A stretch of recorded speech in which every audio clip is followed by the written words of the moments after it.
राधे राधे मित्रों, आज हम बात करेंगे दीपावली के 5 त्योहारों में से मनाए जाने वाले एक त्योहार भाई दूज के बारे में। भाई दूज भारत में मनाया जाने वाला एक बहुत ही महत्वपूर्ण पर्व है जो कि भारत के कोने कोने में मनाया जाता है। भाई दूज कार्तिक शुक्ल पक्ष की द्वितीया को मनाया जाता है। इसको यम द्वितीया भी कहते हैं। भाई दूज एक हिंदू त्योहार है जो भारत और नेपाल में मनाया जाता है। यह पर्व हिंदू धर्म के अनुयायियों द्वारा मनाया जाता है। यह पर्व भाई और बहन के पावन रिश्ते के महत्व को दर्शाता है। इस दिन के अनुष्ठान और उत्सव रक्षाबंधन जैसे लोकप्रिय उत्सव के समान है। इस विशेष अवसर पर भाई अपनी बहनों को कई उपहार देते हैं और बदले में बहनें अपने भाइयों को मिठाई देती है। भाई दूज पर महिलाएं अपने भाई को तिलक करती हैं और उनकी लंबी उम्र की कामना करती हैं। इस दिन भाई अपनी बहनों के घर तिलक करवाने के लिए जाते हैं। इस दिन के पीछे धार्मिक मान्यता है कि यमराज ने भी इसी तिथि को अपनी बहन यमुना से न्योता लिया था। भाइयों द्वारा बहनों को न्योता लेने के बाद यथासंभव उपहार दिया जाता है और बहनों के हाथ से भोजन ग्रहण किया जाता है। तो आइए आज जानते हैं हम इसके पीछे की पौराणिक कथा क्या है। भगवान सूर्य नारायण की पत्नी का नाम छाया था। उनकी कोख से यमराज और यमुना का जन्म हुआ था। यमुना यमराज से बड़ा स्नेह करती थी। वह उससे बराबर निवेदन करती कि इष्ट मित्रों सहित उसके घर आकर भोजन करो। अपने कार्य में व्यस्त यमराज बात को टालता रहा। कार्तिक शुक्ला का दिन आया। यमुना ने उस दिन फिर यमराज को भोजन के लिए निमंत्रण दिया। उसे अपने घर आने के लिए वचनबद्ध किया। यमराज ने सोचा कि मैं तो प्राणों को हरने वाला हूँ, मुझे कोई भी अपने घर कैसे बुलाना चाहता है। बहन जिस सद्भावना से मुझे बुला रही है उसका पालन करना मेरा धर्म है। बहन के घर जाते समय यमराज ने नरक निवास करने वाले जीवों को मुक्त कर दिया।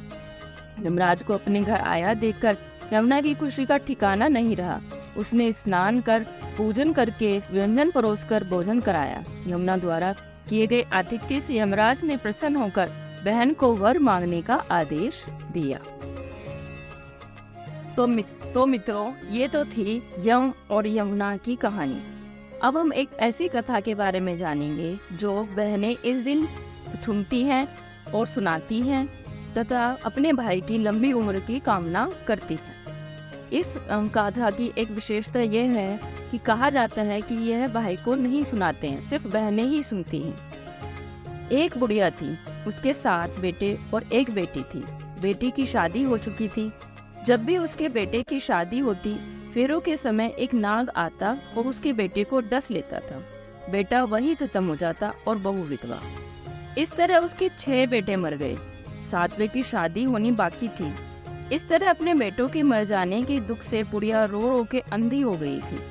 भाई दूज आने को हुई तो भाई ने कहा कि मैं बहन से तिलक कराने जाऊंगा। माँ ने कहा ठीक है। उधर जब बहन को पता चला कि उसका भाई आ रहा है तो वह खुशी से पागल होकर पड़ोसन के घर गई और पूछने लगी कि जब बहुत प्यारा भाई घर आए तो क्या बनाना चाहिए। पड़ोसन उसकी खुशी को देखकर जल भुन गई और कह दिया कि दूध से रसोई लेप ले, घी में चावल पका ले। बहन ने ऐसा ही किया। उधर जब भाई बहन के घर जा रहा था तो उसे रास्ते में सांप मिला। सांप उसे डसने को हुआ। भाई बोला, तुम मुझे क्यों डस रहे हो? सांप बोला, मैं तुम्हारा काल हूँ और मुझे तुझको डसना ही है। भाई बोला, मेरी बहन मेरा इंतजार कर रही है। मैं जब तिलक करा के वापस लौटूंगा तब तुम मुझको डस लेना।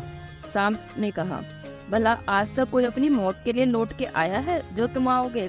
भाई ने कहा, अगर तुझे यकीन नहीं है तो मेरे झोले में बैठ जा। जब मैं अपनी बहन के तिलक कर लूं तब तुम मुझसे डस लेना। सांप ने ऐसा ही किया। भाई बहन के घर पहुंच गया। दोनों बड़े खुश हुए। भाई बोला, बहन जल्दी से खाना दे, बड़ी भूख लगी है। बहन क्या करे, ना तो दूध की रसोई सूखे न ही घी में चावल पके। भाई ने पूछा, बहन इतनी देर क्यों लगा रही है, तू क्या पका रही है? तब बहन ने बताया कि मैंने तो ऐसे ऐसे किया है। भाई बोला, पगली, कहीं घी में भी कहीं चावल पकते हैं या दूध से कोई रसोई लिपता है? गोबर से रसोई लिप ले और दूध में मेरे लिए चावल पका दे। बहन ने ऐसा ही किया। खाना खा के भाई को बहुत जोर नींद आने लगी। इतने में बहन के बच्चे आ गए। बोले, मामा हमारे लिए क्या लाए हूँ? भाई बोला, मैं तो कुछ भी नहीं लाया। बच्चों ने वह झोला ले लिया जिसमें सांप था। जैसे ही उसे खोला तो उसमें से हीरो का हार निकल आया। बहन ने कहा, भैया तूने बताया नहीं कि तुम मेरे लिए इतना सुंदर हार लाए हो।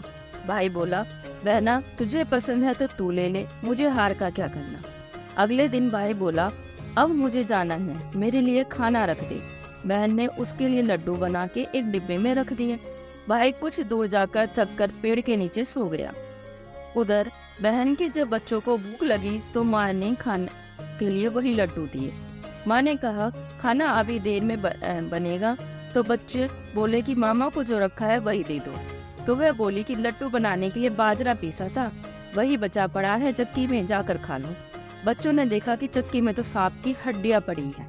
यही बात माँ को आकर बताई तो वह बावली सी हो गई और भाई के पीछे भागी। रास्ते भर लोगों से पूछती रही कि किसी ने मेरा गैल बाटोरी देखा है, किसी ने मेरा बावड़ा सा भाई देखा है। तब एक ने बताया, वो लेटा तो है पेड़ के नीचे, देख ले वही तो नहीं है। भागी भागी पेड़ के नीचे पहुंची, अपने भाई को नींद से उठाया। भैया भैया कहीं तूने मेरे लड्डू तो नहीं खाए। भाई बोला, ये ले तेरे लड्डू। नहीं खाए मैंने। ले दे, एक लड्डू ही तो दिया न थे। उसके भी पीछे पीछे भागी आई। बहन बोली, नहीं भाई तू झूठ बोल रहा, जरूर तूने खाया है, अब तो मैं तेरे साथ चलूंगी। भाई बोला, तू ना मान रही है तो चल ले फिर। चलते चलते बहन को प्यास लगती है, वह भाई को कहती है, मुझे पानी पीना है। भाई बोला, अब मैं यहाँ तेरे लिए पानी कहाँ से लाऊं? देख दूर कहीं चील उड़ रही है, चली जा वहीं, शायद तुझे पानी मिल जाए।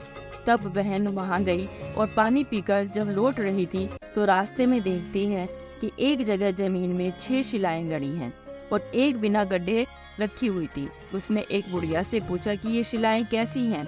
उस बुढ़िया ने बताया कि एक बुढ़िया है, उसके 7 बेटे थे, 6 बेटे तो शादी के मंडप में ही मर चुके हैं, तो उनके नाम की ये शिलाएं जमीन में गड़ी हैं। अभी 7वें की शादी होनी बाकी है, जब उसकी शादी होगी वह भी मंडप में ही मर जाएगा, तब यह 7वीं शिला भी जमीन में गड़ जाएगी। यह सुनकर बहन समझ गई कि ये शिलाएं किसी और की नहीं बल्कि उसके भाइयों के नाम की है। उसने उस बुढ़िया से अपने 7वें भाई को बचाने का उपाय पूछा। बुढ़िया ने उसे बतला दिया कि वह अपने 7वें भाई को कैसे बचा सकती है। सब जानकर वह वहां से अपने बाल खुले कर पागलों की तरह अपने भाई को गालियां देती हुई चली। भाई के पास आकर बोलने लगी, तू तो जलेगा, कुटेगा, मरेगा। भाई उसके ऐसे व्यवहार को देखकर चौंक गया, पर उसे कुछ समझ नहीं आया। इसी तरह दोनों भाई बहन माँ के घर पहुँच गए। थोड़े समय के बाद भाई के लिए सगाई आने लगी, उसकी शादी तय हो गई। जब भाई को सहरा पहनाने लगे तो वह बोली, इसको क्यों सहरा बंधेगा? सहरा तो मैं पहनूंगी, ये तो जल मरेगा। सब लोगों ने परेशान होकर सहरा बहन को दे दिया। बहन ने उसे देखा, उसमें कलंगी की जगह सांप का बच्चा था। बहन ने उसे निकाल के फेंक दिया। अब जब भाई घोड़ी चढ़ने लगा तो बहन बोली, ये घोड़ी पर क्यों चढ़ेगा? घोड़ी पर तो मैं बैठूंगी, ये तो जलेगा मरेगा, इसकी लाश को चील कौवे खाएंगे। सब लोग बहुत परेशान, सब ने उसे घोड़ी पर भी चढ़ने दिया। अब जब बारात चलने को हुई तब बहन बोली, ये क्यों दरवाजे से निकलेगा? ये तो पीछे के रास्ते से जाएगा, दरवाजे से तो मैं निकलूंगी। जब वह दरवाजे के नीचे से जा रही थी तो दरवाजा अचानक गिरने लगा। बहन ने एक ईंट उठाकर अपनी चुन्नी में रख ली, दरवाजा वहीं की वहीं रुक गया। सब लोगों को बड़ा अचंभा हुआ। रास्ते में एक जगह बारात रुकी तो भाई को पीपल के पेड़ के नीचे खड़ा कर दिया। बहन कहने लगी, ये क्यों छांव में खड़ा होगा? ये तो धूप में खड़ा होगा, छांव में तो मैं खड़ी होंगी। जैसे ही वह पेड़ के नीचे खड़ी हुई, पेड़ गिरने लगा। बहन ने एक पत्ता तोड़कर अपनी चुनरी में रख लिया, पेड़ वहीं के वहीं रुक गया। अब तो सबको विश्वास हो गया कि ये बावली कोई जादू टोना सीख कर आई है, जो बार बार अपने भाई की रक्षा कर रही है। ऐसे करते करते फेरों का समय आ गया। जब दुल्हन आई तो उसने दुल्हन के कान में कहा, अब तक तो मैंने तेरे पति को बचा लिया, अब तू ही अपने पति को और साथ ही अपने मरे हुए जेठों को बचा सकती है। फेरों के समय एक नाग आया, वो जैसे ही दुल्हन को डसने को हुआ, दुल्हन ने उसे एक लोटे में भर के ऊपर से प्लेट से बंद कर दिया। थोड़ी देर बाद नागिन लहर लहर करती आई, दुल्हन से बोली, तू मेरा पति छोड़। दुल्हन बोली, पहले तू मेरा पति छोड़। नागिन ने कहा, ठीक है, मैंने तेरा पति छोड़ा। दुल्हन, ऐसे नहीं, पहले 3 बार बोल। नागिन ने 3 बार बोला, फिर बोली, कि अब मेरे पति को छोड़। दुल्हन बोली, एक मेरे पति से क्या होगा, हंसने बोलने के लिए जेठ भी तो होने चाहिए, एक जेठ भी छोड़। नागिन ने जेठ के भी प्राण दे दिए। फिर दुल्हन ने कहा, एक जेठ से तो लड़ाई हो जाएगी, एक और जेठ छोड़। वो विदेश चला गया तो तीसरा जेठ भी छोड़। इस तरह एक एक करके दुल्हन ने अपने 6 जेठ जीवित करा लिए। उधर रो रो के बुढ़िया का बुरा हाल था। अब तो मेरा 7वां बेटा भी बाकी बेटों की तरह मर जाएगा। गांव वालों ने उसे बताया कि उसके 7 बेटा और बहुएं आ रही हैं। तो बुढ़िया बोली, अगर यह बात सच हुई तो मेरी आंखों की रोशनी वापस आ जाए और मेरे सीने की दूध की धार बहने लगे। ऐसा ही हुआ। अपने सारे बेटे बहुओं को देखकर वह बहुत खुश हुई। बोली, यह सब तो मेरी बावली का किया है, कहाँ है मेरी बेटी। सब बहन को ढूंढने लगे। देखा तो वह भूसे की कोठरी में सो रही थी। जब उसे पता चला कि उसका भाई सही सलामत है तो वह अपने घर चली गई। उसके पीछे पीछे सारी लक्ष्मी भी जाने लगी। बुढ़िया ने कहा, बेटी पीछे मुड़ के देख, तू सारी लक्ष्मी ले जाएगी तो तेरे भाई भाभी क्या खाएंगे। तब बहन ने पीछे मुड़ के देखा और कहा, जो माँ ने अपने हाथों से दिया वह मेरे साथ चल, बाद बाकी का भाई भाभी के पास रहे। इस तरह एक बहन ने अपने भाई की रक्षा की।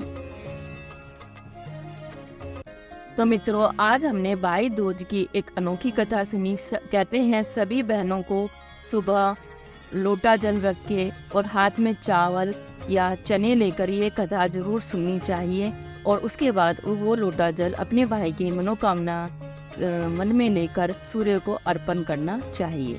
आप सभी अच्छे से भाई दूज का त्योहार बनाएं और आपके भाइयों की उम्र लंबी हो। राधे राधे।